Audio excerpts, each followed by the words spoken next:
এদিকে আজকের সবচেয়ে বড় খবর, প্রথমবারের মতো ভারত মহাসাগরে মার্কিন বোম্বার ঘাঁটিতে ইরানের বিধ্বংসী হামলা। আমেরিকার পরমাণু বোম্বার ঘাঁটিতে বড় আঘাত ইরানের। থাকছে বিস্তারিত প্রতিবেদনে। চীন দিয়েই দিল ঘোষণা, ইরানের পাশে আছে তারা। মধ্যপ্রাচ্যের উত্তপ্ত যুদ্ধ পরিস্থিতির মাঝেই এমন বার্তা যেন নতুন করে নাড়া দিল আন্তর্জাতিক রাজনীতিকে। যুক্তরাষ্ট্র ও ইসরায়েলের সঙ্গে যখন সরাসরি সংঘাতে জড়িয়ে পড়েছে তেহরান, ঠিক তখনই মানবিক সহায়তার ঘোষণা দিয়ে ইরানের পাশে দাঁড়ানোর ইঙ্গিত দিল বেইজিং। এদিকে ৪,০০০ কিলোমিটার দূরের দিয়াগো গার্সিয়ায় ইরানি হামলা। এত দীর্ঘ পাল্লার মিসাইল ইরানের আছে? অবাক পুরো বিশ্ব। থাকছে বিস্তারিত প্রতিবেদনে। আজকে অন্যরকম একটা ঘটনা মধ্যপ্রাচ্যের রাজনীতিতে, সেটা হচ্ছে সিরিয়ায় ইসরায়েলি হামলার বিরুদ্ধে সৌদি আরব শক্ত প্রতিবাদ করেছে, নিন্দা জানিয়েছে এবং তারা বিশ্ব সম্প্রদায়কে হস্তক্ষেপ করার অনুরোধ করেছে তুরস্কের সাথে সমন্বয় রেখে। অর্থাৎ তুরস্ক এই দাবি করেছে যাতে বিশ্ব সম্প্রদায় হস্তক্ষেপ করে।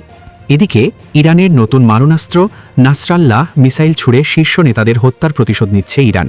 থাকছে বিস্তারিত প্রতিবেদনে। নিজেদের জীবন বাঁচাতে আর ইরানিদের বিরুদ্ধে লড়াই করতে চায় না আমেরিকান নাবিকরা, আর এই কারণে জেরাল্ড আর ফোর্ড মার্কিন রণতরীতে নাকি নাবিকরা নিজেরাই আগুন দিয়েছেন। কি এই কথা শুনে অবাক হচ্ছেন দর্শক? ঘটনা কিন্তু এমন কিছুই। এ কারণে বিশেষ তদন্তে নেমেছেন আমেরিকান নৌবাহিনী। এদিকে নেতানিয়াহু কি আসলেই জীবিত? এআই ভিডিওতে মারাত্মক অসঙ্গতি নিয়ে বিস্ফোরক তথ্য। থাকছে বিস্তারিত প্রতিবেদনে। এখন থেকে পৃথিবীর কোথাও তোমরা নিরাপদ থাকবে না। ইসরায়েলি ও মার্কিন কর্মকর্তাদের জন্য বিশ্বের কোনো পার্ক, বিনোদন এলাকা ও পর্যটন কেন্দ্র বিন্দুমাত্র নিরাপদ থাকবে না বলে হুঁশিয়ারি উচ্চারণ করেছে ইরান। শুক্রবার দেশটির সামরিক বাহিনীর প্রধান মুখপাত্র জেনারেল আবুল ফজল শেকারচি এই কড়া সতর্কবার্তা দেন।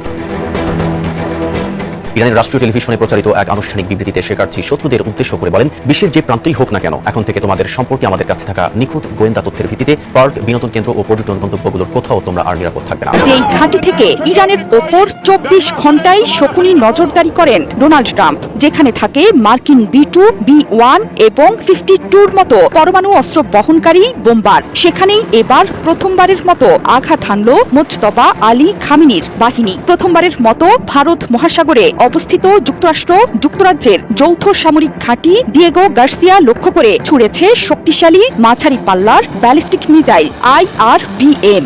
শনিবার মার্কিন কর্মকর্তাদের বরাতে এ তথ্য দিয়েছে ওয়াল স্ট্রিট জার্নাল। এর মাধ্যমে এটা স্পষ্ট যে ইরান থেকে ৪,০০০ কিলোমিটার দূরের লক্ষ্যবস্তুতেও আঘাত হানার সক্ষমতা অর্জন করেছে তেহরান। গণমাধ্যমটির প্রতিবেদনে বলা হয়েছে, এই হামলার মাধ্যমে মধ্যপ্রাচ্যের বাইরেও মার্কিন স্বার্থে বড় আঘাত হানার ক্ষমতা প্রদর্শন করল ইরান। এছাড়া এর আগে ইরান কখনোই যুদ্ধের ময়দানে ব্যবহার করেনি IRBM। এই ঘটনাকে যুদ্ধের এক নতুন এবং ভয়ঙ্কর মোড় হিসেবে দেখছেন সামরিক বিশ্লেষকরা।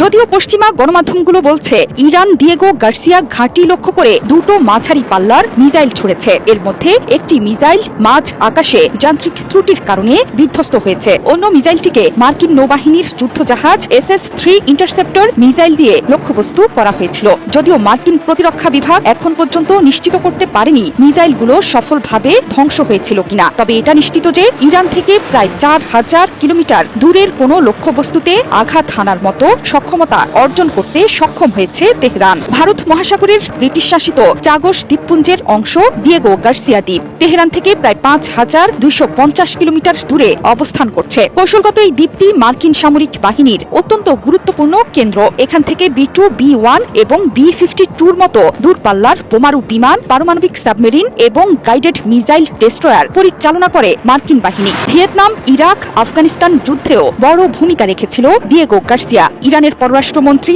আব্বাস আরাকচি গত ৮ মার্চ দাবি করেন যে সক্ষমতা থাকা সত্ত্বেও ইচ্ছে করেই মিসাইলের পাল্লা ২,০০০ কিলোমিটারের নিচে সীমাবদ্ধ রেখেছে তেহরান। কিন্তু দিয়েগো গার্সিয়ার ঘাঁটিতে আঘাতের মাধ্যমে এটা স্পষ্ট যে ইরান ২,০০০ নয় ৪,০০০ কিলোমিটার তথা ঘোষিত সীমার দ্বিগুণ দূরত্বে আঘাত হানতে সক্ষম।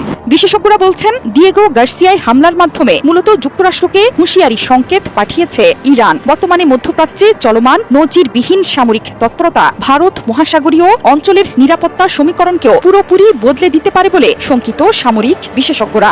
এদিকে 4000 কিলোমিটার দূরের দিয়াগো গার্সিয়ায় ইরানি হামলা, এত দীর্ঘ পাল্লার মিসাইল ইরানের, অবাক পুরো বিশ্ব। সম্প্রতি মধ্যপ্রাচ্যের আকাশ ছাপিয়ে ইরানের শক্তিশালী ব্যালিস্টিক মিসাইল ধেয়ে যাওয়ার খবর পাওয়া গেছে সদূর ভারত মহাসাগরের কৌশলগত ব্রিটিশ মার্কিন ঘাঁটি দিয়াগো গার্সিয়ার দিকে। মার্কিন গণমাধ্যম ওয়াল স্ট্রিট জার্নালের এক চাঞ্চল্যকর প্রতিবেদনে দাবি করা হয়েছে ইরান থেকে অন্তত 2টি শক্তিশালী ব্যালিস্টিক মিসাইল এই দ্বীপ ঘাঁটিকে লক্ষ্য করে ছোড়া হয়েছিল। সাধারণ কোনো লক্ষ্যবস্তু নয়, দিয়াগো গার্সিয়া হলো এমন একটি জায়গা যেখানে মার্কিন যুক্তরাষ্ট্রের দূরপাল্লার বোমারু বিমান এবং পারমাণবিক শক্তির বিশাল আস্তানা রয়েছে। প্রতিবেদন অনুযায়ী ইরানের ছোড়া সেই যমদূতসম মিসাইল দুটির পরিণতি ছিল নাটকীয়। একটি মিসাইল মাঝ আকাশে যান্ত্রিক ত্রুটির কারণে নিজেই মুখ থুবড়ে পড়ে, অন্যদিকে দ্বিতীয় মিসাইলটিকে রুখে দিতে মরিয়া হয়ে ওঠে মার্কিন নৌবাহিনী। আকাশ প্রতিরক্ষা ব্যবস্থা SM-3 ব্যবহার করে সেটি ধ্বংসের চেষ্টা চালানো হয়, তবে সেই ইন্টারসেপ্টরটি সফল হয়েছিল কিনা তা নিয়ে এখনো বিস্তারিত কিছু জানায়নি। আশ্চর্যের বিষয় হলো এই ভয়াবহ ঘটনার পর দীর্ঘ সময় পার হয়ে গেলেও তেহরান কিংবা ওয়াশিংটন কোনো পক্ষ থেকে আনুষ্ঠানিকভাবে কোনো শব্দ খরচ করা হয়নি। ইরান বা আমেরিকা কেউ যখন দায় স্বীকার বা অস্বীকার করছে না, তখন সমর বিশেষজ্ঞদের কপালে চিন্তার ভাস আরও স্পষ্ট হচ্ছে। যদি এই খবরের সত্যতা নিশ্চিত হয়, তবে তা ইরানের সামরিক সক্ষমতায় নতুন এক দিক উন্মোচন করবে। দিয়াগো গার্সিয়া ঘাঁটিটি ইরান থেকে প্রায় 4000 কিলোমিটার দূরে অবস্থিত। এত দীর্ঘ দূরত্বে আঘাত আনার সক্ষমতা ইরান অর্জন করেছে এমন খবর নিশ্চিত হওয়া মানে মধ্যপ্রাচ্য ও এশিয়ার ভূ রাজনীতির সমীকরণ এক নিমিষেই বদলে যাওয়া। এদিকে ইরানের নতুন মারণাস্ত্র নাসরুল্লাহ মিসাইল ছুড়ে শীর্ষ নেতাদের হত্যার প্রতিশোধ নিচ্ছে ইরান। ইসরায়েলের হাইফা ও আস্তদের জ্বালানি স্থাপনা অভিমুখে ছুটছে ইরানের নতুন মিসাইল নাসরুল্লাহ। ইসরায়েলি কর্তৃপক্ষ ক্ষয়ক্ষতির মাত্রা না জানালেও বহুদূর থেকে দেখা যায় ধোঁয়ার কুণ্ডলী। ইরানের ইসলামী বিপ্লবী গার্ড বাহিনী IRGC বলছে তাদের সমর ভাণ্ডারে থাকা শক্তিশালী কদর মিসাইলের ওই উন্নত সংস্করণ এই নাসরুল্লাহ মিসাইল। দেশটির ক্ষেপণাস্ত্র ভাণ্ডারে থাকা অন্যতম শক্তিশালী মিসাইলের একটি। এই কদর মিসাইল সিরিজে রয়েছে বিভিন্ন সক্ষমতার কয়েক প্রকার ক্ষেপণাস্ত্র। এর মধ্যে কদর F মিসাইলের পাল্লা প্রায় 2000 কিলোমিটার, কমপক্ষে 600 থেকে 1000 কেজি ওয়ারহেড বহনের সক্ষমতা এসব মিসাইলের। আন্তর্জাতিক বিভিন্ন গণমাধ্যম বলছে কদর মিসাইলের নতুন সংস্করণ নাসরুল্লাহর সক্ষমতা এর চেয়েও মারাত্মক বৈশিষ্ট্যের। বিস্তারিত না জানালেও IRGCর দাবি নাসরুল্লাহ নামের নতুন ভার্সনে যুক্ত করা হয়েছে গাইডের সক্ষমতা, ফলে এটিকে মাঝ আকাশে GPS সিস্টেমের মাধ্যমে নিয়ন্ত্রণ করা সম্ভব। আর এই কারণে শত্রুর রাডার ফাঁকি দিয়ে আরও শক্তিশালী ও নিখুঁত হামলা চালায় এই মিসাইল। এদিকে নেতানিয়াহু কি আসলেই জীবিত?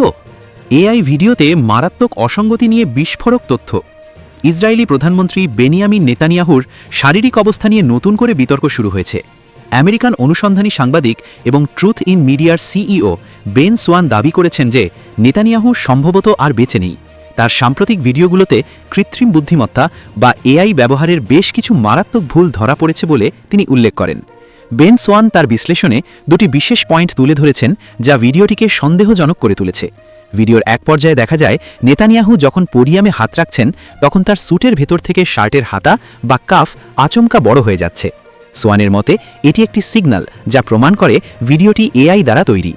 অন্য একটি অংশে নেতানিয়াহুর আঙুল অদ্ভুতভাবে পরিবর্তিত হতে দেখা যায়, যা সাধারণত AI জেনারেটেড ভিডিওতে পরিলক্ষিত হয়। সোয়ান আরও দাবি করেন যে সংবাদ সম্মেলনে কোনো সাংবাদিকের উপস্থিতি সরাসরি দেখা যায়নি। এছাড়া নেতানিয়াহু যীশুখ্রিস্ট এবং চেঙ্গিস খানের তুলনা নিয়ে যে বিতর্কিত বক্তব্য দিয়েছেন তা ঐতিহাসিকভাবে ও ধর্মীয়ভাবে অত্যন্ত অস্বাভাবিক। যতবারই তিনি জনসমক্ষে আসছেন ততবারই এটি AI বলে মনে হচ্ছে। হতে পারে তিনি মারা গেছেন অথবা পর্দার আড়ালে অন্য কিছু ঘটছে, বলেন বেন সোয়ান। যদিও আনুষ্ঠানিকভাবে ইসরায়েল সরকার এ ব্যাপারে কোনো মন্তব্য করেনি, তবে সোয়ানের এই ভিডিওটি সামাজিক যোগাযোগ মাধ্যমে ব্যাপক চাঞ্চল্যের সৃষ্টি করেছে। ভিডিওটি আসলেই AI দিয়ে বানানো কিনা তা নিয়ে এখন বিশ্বজুড়ে চলছে চুলচেরা বিশ্লেষণ। আজকে অন্যরকম একটা ঘটনা মধ্যপ্রাচ্যের রাজনীতিতে, সেটা হচ্ছে সিরিয়ায় ইসরায়েলি হামলার বিরুদ্ধে সৌদি আরব শক্ত প্রতিবাদ করেছে, নিন্দা জানিয়েছে এবং তারা বিশ্ব সম্প্রদায়কে হস্তক্ষেপ করার অনুরোধ করেছে তুরস্কের সাথে সমন্বয় রেখে। অর্থাৎ তুরস্ক এই দাবি করেছে যাতে বিশ্ব সম্প্রদায় হস্তক্ষেপ করে, তার সাথে একত্রতা প্রকাশ করেছে সৌদি আরব। ফলে মধ্যপ্রাচ্যের রাজনীতি কিন্তু ঘুরপাক খাচ্ছে। একদিকে ট্রাম্প চেষ্টা করছে আরব দেশগুলোকে নিয়ে ইরানের উপর চাপ তৈরি করতে, কিন্তু সৌদি আরব তুরস্ক কিন্তু আবার অন্য খেলা খেলছে। তারা উল্টা আবার ইসরায়েলের উপর চাপ তৈরি করতে চাচ্ছে এই যে সিরিয়ার ইস্যুকে কেন্দ্র করে। তো ফলে অবস্থানটা হলো এই যে সবাই একজোট হয়ে যে ইসরায়েল আমেরিকা যা করছে সেটা তেমন না। এখানে ইসরায়েল এবং আমেরিকার মধ্যে একটা বিভাজন তৈরি করা, অর্থাৎ আমেরিকাকে পাশ কাটায় ইসরায়েলকে আবার টার্গেট করা।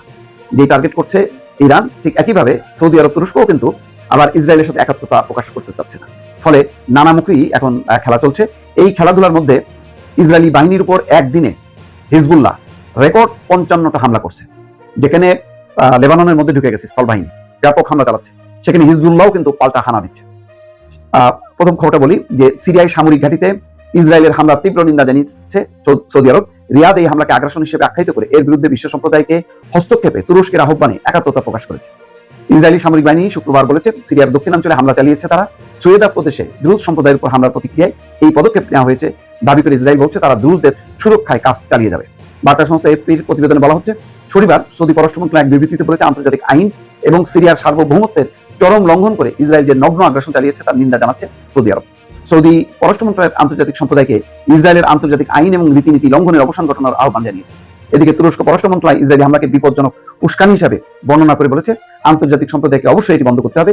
গত বছরও সিরিয়ায় সাম্প্রদায়িক সহিংসতার সময় ইসরায়েল দেশটিতে বিমান হামলা চালিয়েছিল, তখনও সংখ্যালঘু সম্প্রদায়কে রক্ষার অজুহাত দিয়েছিল তারা। ইরানের সঙ্গে ইসরায়েল যুক্তরাষ্ট্রের যুদ্ধের কারণে সৃষ্ট আঞ্চলিক সংঘাত থেকে সিরিয়া এখন পর্যন্ত নিজেকে দূরে রাখার চেষ্টা করে আসছে, কিন্তু সেই সিরিয়ার উপর যখন ইসরায়েল হামলা করছে তখন ইসরায়েলকে আর ক্ষমা করছে না সৌদি আরব এবং তুরস্ক। এদিকে হিজবুল্লাহ কোণঠাসা বদলে পাল্টা আক্রমণ তুলেছে বা পাল্টা ফনা তুলেছে। লেবানন সীমান্ত এবং ইসরায়েলের উত্তরাঞ্চলে একদিনে দখলদার বাহিনীর উপর রেকর্ড 55টি হামলা চালানোর দাবি করেছে সশস্ত্র গোষ্ঠী হিজবুল্লাহ। ইসরায়েলের বিরুদ্ধে হিজবুল্লাহর ইতিহাসে একদিনে এটি সর্বোচ্চ সংখ্যক হামলা। এই পরিস্থিতিকে অত্যন্ত তাৎপর্যপূর্ণ হিসেবে দেখা হচ্ছে। লেবানন সীমান্তের বিভিন্ন প্রান্তেও বড় ধরনের সংঘাতের খবর পাওয়া গেছে। লেবাননের দক্ষিণ এবং পশ্চিমাঞ্চলীয় পুরা এলাকায় আজ শনিবার ইসরায়েলি সেনারা সীমান্ত অতিক্রম করে অগ্রসর হওয়ার চেষ্টা করলে হিজবুল্লাহ হামলার মুখে পড়ে। এই সময় দুই পক্ষের মধ্যে ব্যাপক উত্তেজনা ছড়িয়ে পড়ে। অন্যদিকে লেবাননের পূর্বাঞ্চলীয় কিয়াম এবং তাইবেহ এলাকায় হিজবুল্লাহ এবং ইসরায়েলি বাহিনীর মধ্যে লড়াই চলছে। লেবানন পরিস্থিতির প্রতিনিয়ত অবনতি ঘটছে। রাজধানী বৈরুতে আজ দুটি শক্তিশালী হামলার মাধ্যমে সংঘাতের এই তীব্রতা নতুন করে অনুভূত হয়েছে। তার মানে হিজবুল্লাহ কিন্তু এখন অ্যাটাকিং মোডে চলে যাচ্ছে এবং ইসরায়েল যে দলে বলে ঢোকার চেষ্টা করছে লেবাননে সেটা প্রতিহত করা হচ্ছে। তার মানে ইসরায়েলকে নানান ফ্রন্টে এখন কিন্তু পাল্টা হচ্ছে, প্রতিরোধ করা হচ্ছে। এখন সিরিয়ায় হানা দিয়েছে, এখন সৌদি আরব এবং তুরস্ক সেখানে তীব্রভাবে তারা একজোট হয়ে প্রতিবাদ করছে এবং ইসরায়েলকে মানে থামানোর চেষ্টা করছে। ইসরায়েলের বিচার দাবি করছে যে সে একটা দেশের স্বাধীনতা এবং সার্বভৌমত্ব হস্তক্ষেপ করছে বা লঙ্ঘন করছে এবং আন্তর্জাতিক সম্প্রদায়কে এটা পদক্ষেপ নেওয়ার আহ্বান জানাচ্ছে। তার মানে মধ্যপ্রাচ্যের রাজনীতি কিন্তু পুরা মানে এলোমেলো হাওয়া। এমন না যে ইসরায়েলকে একেবারে ওয়াকওভার দিছে আমেরিকা, সুতরাং ইসরায়েল যা করবে অন্যরা মেনে নিচ্ছে, সেটা কিন্তু তা না। এতে বোঝা যাচ্ছে যে মধ্যপ্রাচ্যের সংকট নানা দিকে ঘনীভূত হচ্ছে, যেখানে ইসরায়েলকেও কোণঠাসা করার জন্য সর্বাত্মক চেষ্টা করছে মধ্যপ্রাচ্যের বিভিন্ন দেশগুলো। নিজেদের জীবন বাঁচাতে আর ইরানিদের বিরুদ্ধে লড়াই করতে চায় না আমেরিকান নাবিকরা, আর এই কারণে জেরাল্ড আর ফোর্ড মার্কিন রণতরীতে নাকি নাবিকরা নিজেরাই আগুন দিয়েছেন। কি এই কথা শুনে অবাক হচ্ছেন দর্শক? ঘটনা কিন্তু এমন কিছুই। এই কারণে বিশেষ তদন্তে নেমেছেন আমেরিকান নৌবাহিনী। আর তাই মার্কিন সামরিক বাহিনীর গর্ব জেরাল্ড আর ফোর্ডে থাকা নাবিকরাই ইচ্ছাকৃতভাবে মার্কিন বিমানবাহী রণতরীটিতে আগুন দিয়েছিল কিনা তা খতিয়ে দেখতে আনুষ্ঠানিক তদন্তে নেমেছে মার্কিন নৌবাহিনী। গত বৃহস্পতিবার লাগায় আগুন নেভাতে 30 ঘন্টারও বেশি সময় লেগেছে। 600-র বেশি ক্রু সদস্যকে বিছানা হারাতে হচ্ছে। প্রায় 11 মাস টানা সমুদ্রে থাকার পর বিমানবাহী রণতরীটিকে খোঁড়াতে গ্রিসের পথ ধরতে হচ্ছে বলছে যুক্তরাজ্য ভিত্তিক সংবাদ মাধ্যম ইন্টারন্যাশনাল বিজনেস টাইমস। দর্শক, আপনাদের জানিয়ে রাখি, ইরানের বিরুদ্ধে চলমান মহাতাণ্ডব অভিযানে সহায়তায় লোহিত সাগরে থাকা অবস্থায় জাহাজের প্রধান লন্ড্রি কক্ষে লাগা আগুনে প্রথমে 2 নাবিক আহত হওয়ার কথা জানানো হয়। পরে তৃতীয় আরেকজনকে উন্নত সেবার জন্য অন্য জায়গায় সরিয়ে নেওয়া হয়। আগুনটি সংঘাত সংশ্লিষ্ট নয় এবং নিয়ন্ত্রণ এসেছে বলে পরে জানায় মার্কিন সেন্ট্রাল কমান্ড। তবে কি কারণে আগুন লেগেছে তা জানায়নি তারা। তদন্তকারীরা এখন ওই ফাঁক পূরণে কাজে নেমেছেন। কিন্তু কেন নিজ নাবিকদের উপরই সন্দেহ করা হচ্ছে সেই কারণ জানতে একটু পেছনে তাকাতে হবে। নিয়ম অনুযায়ী গত বছরের মাঝামাঝি সময় মার্কিন বাহিনীর ইউরোপিয়ান কমান্ডের অধীনে মোতায়েন হয় জেরাল্ড ফোর্ড, কিন্তু অক্টোবরে হুট করে প্রতিরক্ষামন্ত্রী পিট হেক্সেথ রণতরীটিকে ক্যারিবিয়ান অঞ্চলে যেতে নির্দেশ দেন ভেনেজুয়েলার বিরুদ্ধে সাউদার্ন স্পিয়ার অভিযানে সহায়তা করতে। ওই অভিযানে ভেনেজুয়েলা নেতা নিকোলাস মাদুরিকে অপহরণের পর ফেব্রুয়ারির দ্বিতীয় সপ্তাহে ক্রুদের জানানো হয় মার্চের শুরুর দিকেই তারা বাড়ি ফিরতে পারবেন। কিন্তু এর 12 ঘন্টার মধ্যেই নির্দেশ বদলে যায়। রণতরীটিকে এবার পাঠানো হয় ভূমধ্যসাগরে, পরে লোহিত সাগরে ইরানের বিরুদ্ধে ইসরায়েল আমেরিকার যুদ্ধে সহায়তা দিতে। তাদের মোতায়েনকাল 11 মাসে পৌঁছতে পারে বলে সিনেটের সশস্ত্র বাহিনী বিষয়ক কমিটিকে বলেছিলেন vice chief of Naval operation admiral James Kilby. Vietnam যুদ্ধের পর আর কোনো রণতরীকে এতটা দীর্ঘ সময় সমুদ্রে কাটাতে হয়নি। ভিয়েতনাম যুদ্ধ পরবর্তী সবচেয়ে বেশি সময় সমুদ্রে মোতায়েন থাকার রেকর্ড আপাতত ইউএসএস আব্রাহাম লিঙ্কনের 294 দিন। 12 মার্চ আগুন লাগার দিন ফোর্ডের মোতায়েনকাল চলছিল 262 দিন। মের শুরু পর্যন্ত থাকলে এটি 330 দিনের কাছাকাছি পৌঁছে যেত, প্রতিদ্বন্দ্বিতায় নামতে পারত যুদ্ধকালীন টনকিন উপসাগরে মোতায়েন থাকা রণতরীর রেকর্ডের সঙ্গে। তবে প্রস্তুতিবিহীনে দীর্ঘ সময় যে বেশ ক্ষতিকর, জানুয়ারিতেই সার্ফেস নেভি অ্যাসোসিয়েশনের বার্ষিক সিম্পোজিয়ামে সতর্ক করেছিলেন নেভাল অপারেশনের প্রধান অ্যাডমিরাল ডেরিল কটলে। তবে এসব আপত্তির ঢোপে টেকেনি দীর্ঘকাল সমুদ্র অবস্থান যে নাবিকদের মনস্তত্ত্বেও বিরাট প্রভাব ফেলে তা স্বীকার করে নিচ্ছেন মার্কিন ক্যারিয়ার স্ট্রাইক গ্রুপ 12 এর কমান্ডার রিয়ার অ্যাডমিরাল পল লানজিলোতাও। এদিকে আগুন লাগার খবর পাওয়ার পর জেরাল্ড ফোর্ডে থাকা এক নাবিকের অভিভাবক ন্যাশনাল পাবলিক রেডিওকে বলেছিলেন তারা ক্লান্ত, আগুন অবশ্যই তাদের মনোবলে প্রভাব ফেলেছে, শেষবার মেয়াদ বৃদ্ধির তুলনায় মনোবল অনেক কমিয়েছে। ধারণা করা হচ্ছে গত 12 মে জেরাল্ড ফোর্ডের মূল লন্ড্রির স্থানে আগুন লাগে। মার্কিন নৌবাহিনীর সেন্ট্রাল কমান্ড সেদিনই বাহরাইনের মানামা থেকে দেওয়া এক বিবৃতিতে জানায় অগ্নিকাণ্ডে তাদের কারো অবস্থায় ঝুঁকিপূর্ণ নয়, আগুনে প্রপালশন প্ল্যান্টের কোনো ক্ষয়ক্ষতি হয়নি বলেও তারা নিশ্চিত করে। বলে জাহাজটি পুরোপুরি কার্যক্ষম রয়েছে, তবে আগুনের কারণ বলেননি তারা। তবে কার্যত আগুনের ফলে সৃষ্ট ক্ষয়ক্ষতি যে বিবৃতিতে দেওয়া তথ্যের চেয়েও বেশি তা পরে জানা যায়।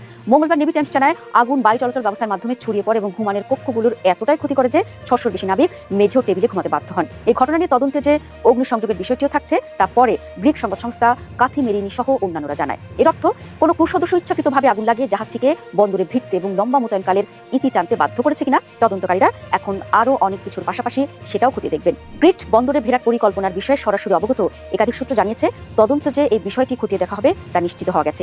এই খবরটি কিন্তু দিয়েছে গ্রিক সিটি টাইমস। তদন্তে অগ্নিসংযোগের বিষয়টি থাকছে কিনা সে বিষয়ে আনুষ্ঠানিকভাবে কিছু জানেনি মার্কিন নৌবাহিনী। তারা কেবল বলছে কিভাবে আগুন লেগেছে তা বের করতে তদন্ত চলছে। তার মানে হতে পারে ইচ্ছাকৃত নাশকতার সম্ভাবনা যেমন আছে তেমনি দুর্ঘটনাজনিত কারণে এটি হতে পারে সে সম্ভাবনাও প্রবল। এদিকে ইরানের সশস্ত্র বাহিনীর কেন্দ্রীয় সদর দফতর সংশ্লিষ্ট এক সূত্রের বরাত দিয়ে ইরানি রাষ্ট্রীয় সম্প্রচার মাধ্যম বলছে ইরানের বিরুদ্ধে অভিযানে অংশগ্রহণ এড়াতে মার্কিন সেনারা ইচ্ছে করেই রণতরীটিতে আগুন দিয়েছে।